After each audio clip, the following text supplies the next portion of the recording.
Hello friends, ഞാനിന്നിവിടെ ഉണ്ടാക്കാൻ പോകുന്നത് നമ്മുടെ പച്ചപ്പയറില്ലേ, ഗ്രീൻ താൾ, അതുകൊണ്ട് ഒരു ബിസ്ക്കറ്റാണ് കേട്ടോ. എപ്പോഴും എല്ലാവരും മൈദ കൊണ്ട് ഉണ്ടാക്കും. ഇന്ന് ഞാനത് ഒരു വെറൈറ്റി ആയിട്ട് ഗ്രീൻ താൾ പ്ലസ് അതിൻ്റെ കൂടെ നമ്മളൊരു വീറ്റ് ഫ്ലോറും കൂടെ വെച്ചിട്ട് ഒരു ബിസ്ക്കറ്റാണ് കേട്ടോ ഞാനിന്ന് ഉണ്ടാക്കുന്നത്.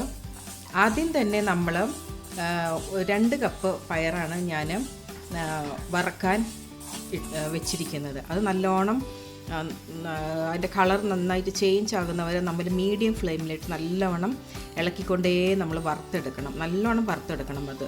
അത് കഴിഞ്ഞ ശേഷം അത് പൊടിക്കാനുള്ളതാണ്. അതുകൊണ്ട് അത് നല്ലോണം നമ്മളത് വറുത്തെടുക്കണം. ഇപ്പം നമ്മളതിനെ ഈ വീഡിയോ തന്നെ നമുക്ക് കാണാം. അതിൻ്റെ കളറ് നന്നായിട്ട് ചേഞ്ച് ആകുന്നുണ്ട്. നല്ലോണം വറുത്താകുന്ന കളർ ചേഞ്ച് ആയതും ഈ കളർ വരുന്നവരെ നമ്മൾ നന്നായിട്ട് വറുത്തെടുത്തിട്ട് സ്റ്റൗവിൻ്റെ സ്വിച്ച് ഓഫ് ചെയ്ത് കഴിഞ്ഞ ശേഷം നമ്മളത് പയർ നമ്മൾ തണുക്കാൻ വെക്കണം. കുറച്ച് നേരം അത് തണുക്കാൻ വെച്ച് കഴിഞ്ഞ ശേഷം അത് നമ്മൾ മിക്സിയിലിട്ട് നമുക്കത് പൗഡർ ചെയ്യണം കേട്ടോ. അത് കഴിഞ്ഞ ശേഷം ഞാൻ കുറച്ച് കാഷ്യൂനട്ട് എടുത്ത് നല്ലോണം അത് മീഡിയം ഫ്ലെയിമിലിട്ടിട്ട് നല്ലോണം അത് വറുത്തെടുക്കുകയാണ് കേട്ടോ. ഇത് നല്ലോണം ആറിക്കഴിഞ്ഞു. ഇനി നമുക്കൊരു മിക്സി ജാറിൽ എടുത്തിട്ടിട്ട് അത് നമുക്ക് നല്ലോണം പൊടിച്ചെടുക്കാം.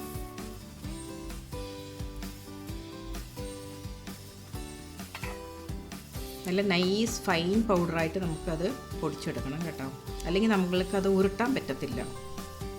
തരി ഉണ്ടെങ്കിൽ നമുക്കത് ഉരുട്ടാൻ പറ്റത്തില്ല.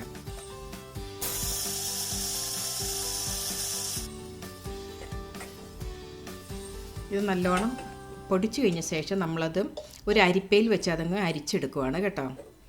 നല്ലോണം അരിച്ചെടുത്തു കഴിഞ്ഞ ശേഷം അത് ഞാനൊരു പാത്രത്തിലേക്ക് മാറ്റി. പിന്നെ അതിൽ നിന്ന് ഞാൻ 2 കപ്പ് പൗഡർ, പച്ചപ്പയറിൻ്റെ പൗഡർ എടുത്ത് ഒരു പാത്രത്തിലേക്ക് വെക്കുകയാണ്. അതിന് ഒരു ബൈൻഡിങ്ങിന് വേണ്ടിയിട്ട് ഞാൻ ഒരു 1/2 കപ്പ് ഗോതമ്പ് പൗഡർ, ഗോതമ്പ് മാവ്, ഗോതമ്പ് പൊടിയിൽ അത് ഒരു 1/2 കപ്പ് മതി. അത്രയും മതി ഒരു ബൈൻഡിങ്ങിന് വേണ്ടിയിട്ട്. അത് അതിനോടുകൂടി ഞാൻ ആഡ് ചെയ്യുകയാണ്.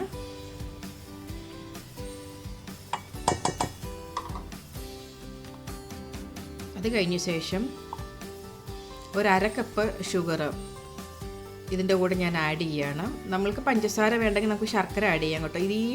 ഈ മധുരം തീരെ കുറവാണ്. അത് ആക്ച്വലി 1 കപ്പ് ഇടണം, ഞാൻ 1/2 കപ്പേ ഇടുന്നുള്ളൂ. എന്നുവെച്ചാൽ പച്ചപ്പയറായതുകൊണ്ട് അധികം മധുരം ഇടണ്ടെന്ന് വിചാരിച്ച് ഞാൻ 1/2 കപ്പ് ഷുഗർ പൗഡർ 1/2 കപ്പ് ഞാൻ ഇട്ടു. പിന്നെ അത് കഴിഞ്ഞ ശേഷം ഇത് ഏലക്കാപ്പൊടി ഞാൻ പൊടിച്ച് വെച്ചിരുന്നതാണ്. അത് 1 ടീസ്പൂൺ ഞാൻ ഇട്ടിട്ടുണ്ട്. പിന്നെ ഒരു 1/4 ടീസ്പൂൺ ഉപ്പ്. അത് കഴിഞ്ഞ ശേഷം ഒരു ടീസ്പൂണ് ബേക്കിംഗ് പൗഡറാണ് കേട്ടോ ഞാൻ ഇടുന്നത്, 1 ടീസ്പൂൺ. അതും കൂടി ഇട്ട് കഴിഞ്ഞ ശേഷം നല്ലോണം അത് നമ്മൾ മിക്സ് ചെയ്യേണ്ടതാണ്. ഇതിപ്പോൾ ഞാൻ കാഷ്യൂനട്ട് വറുത്ത് വെച്ചിരുന്നില്ലേ, കാഷ്യൂനട്ട് നല്ലോണം കുറച്ച് തരിതരിപ്പായിട്ട് കൂടി തന്നെ, തീരെ ഫൈൻ പൗഡറും അല്ല തീരെ തരിതരിപ്പും അല്ലാതെ മീഡിയമായിട്ട് ഞാനൊന്ന് പൗഡർ ചെയ്തെടുത്തിട്ടുണ്ട്. അത് ഇതിൻ്റെ കൂടെ ഞാൻ ആഡ് ചെയ്തു കാഷ്യൂനട്ട്. അത് കഴിഞ്ഞിട്ട് എല്ലാം കൂടെ നന്നായിട്ട് യോജിപ്പിക്കണം കേട്ടോ. നന്നായി ഇളക്കണം. അത് കുറച്ച് നേരം നമ്മളത് ഇളക്കിയെടുക്കണം. എല്ലാം കൂടെ നമുക്ക് യോജിക്കണം.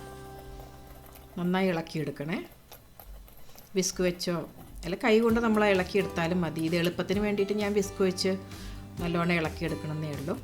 അത് കഴിഞ്ഞ ശേഷം ഞാനൊരു 1/2 കപ്പ് ബട്ടർ ഇതിൻ്റെ അകത്തോട്ട് ആഡ് ചെയ്യുവാണ്. ഒരു 1/2 കപ്പ് ബട്ടർ.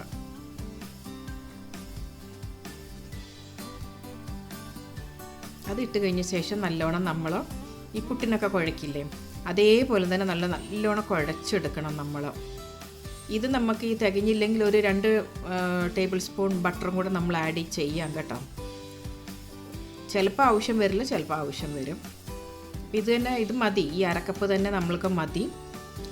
ബട്ടർ നല്ലോണം കുഴച്ചെടുക്കുക. പുട്ടിന് നല്ല കുഴയ്ക്കുന്ന പോലെ നല്ല മയത്തിൽ കുഴച്ചെടുക്കുക. നമ്മൾ കുഴച്ച് വരുമ്പോഴത്തേക്ക് ഇങ്ങനെയാവും കേട്ടോ നമ്മുടെ അതിൻ്റെ പരുവം. നല്ലോണം കുഴച്ച് വരുന്ന സമയത്ത് അത് കഴിഞ്ഞ് നമ്മളിങ്ങനെ ഉരുട്ടി നോക്കണം അതിങ്ങനെ സെറ്റ് ആവുന്നുണ്ടോ എന്ന്. അപ്പോൾ കറക്റ്റ് സെറ്റ് ആവുന്നുണ്ട്. നന്നായിട്ട് മാവും ബട്ടറും എല്ലാം ചേർന്ന് നന്നായിട്ട് അത് മിക്സ് ആയിട്ടുണ്ട്. ഇനി അത് കഴിഞ്ഞ ശേഷം കുറച്ച് അത് നമ്മൾ ഉരുണ്ടയാക്കി എടുക്കേണ്ടതല്ലേ, അതുകൊണ്ട് ഞാൻ കുറച്ച് ഒരു അരക്കപ്പ് പാലെടുത്ത് വെച്ചിട്ടുണ്ട്. അത് ഇതിൻ്റെ കൂടെ ചേർത്തിട്ട് നല്ലോണം കുഴച്ചെടുത്തിട്ട് അത് നമുക്ക് ഉരുളകളാക്കി ഉരുട്ടിയെടുത്ത്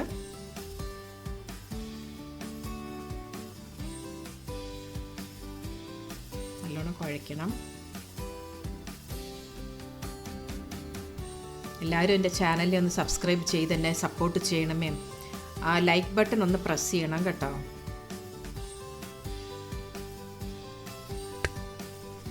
നല്ലോണം ഉരുട്ടിയെടുക്കണം. നമുക്ക് ഈ പരുവത്തിൽ നമ്മൾ ഉരുട്ടിയെടുത്താൽ മതി.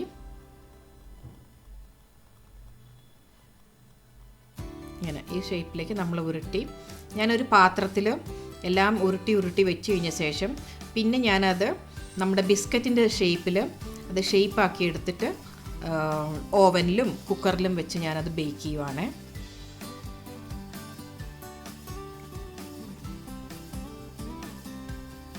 ഈ അരക്കപ്പ് പാലും മതി, അത് കൂടുതൽ പാല് നമുക്ക് വേണ്ട, അത്രയും തന്നെ ഇതിന് മതിയാകും. നല്ലോണം ഉരുണ്ടയായിട്ട് ഞാൻ അത് മുഴുവൻ ആദ്യം തന്നെ ഉരുണ്ടയായിട്ട് എടുത്തു വെച്ചു.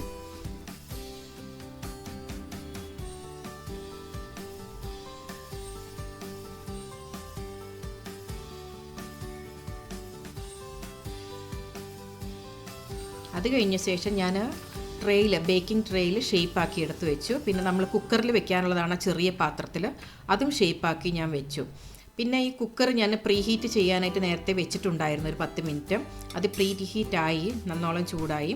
അത് കഴിഞ്ഞ ശേഷം ഈ ഒരു ട്രേ എടുത്ത് അതിലേക്ക് വെച്ച് കഴിഞ്ഞ ശേഷം ഒരു 30 മിനിറ്റ് മീഡിയം ഫ്ലെയിമിൽ കുക്ക് ചെയ്തെടുക്കണം. ഇത് ഒരു 170 ഡിഗ്രിയിൽ 30 മിനിറ്റ്സ് നമ്മളത് ബേക്ക് ചെയ്തെടുക്കുകയാണ്.